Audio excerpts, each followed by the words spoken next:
here it is. Wait, let me get it right side up. The definitive answer. What you need to fix your dual tank Ford F250 or 150, 90, 93-ish, 90 something. Hang on, let me get it out of here. Let me show you how to test it too. There it is.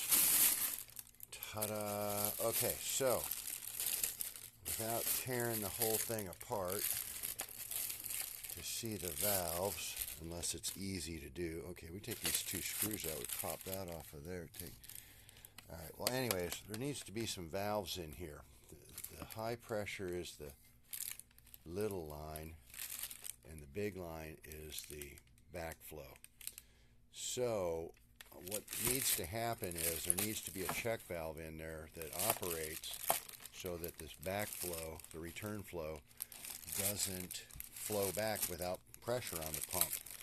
And in fact, the pump shouldn't have any flow either. So the little one doesn't blow, that's right. And the back one doesn't flow, so that's right. So that is the proper pump for your rear. Well, probably for both. It's but that's how to test it. If you can blow through that with no pressure on the pump, it's going to backflow into the tank.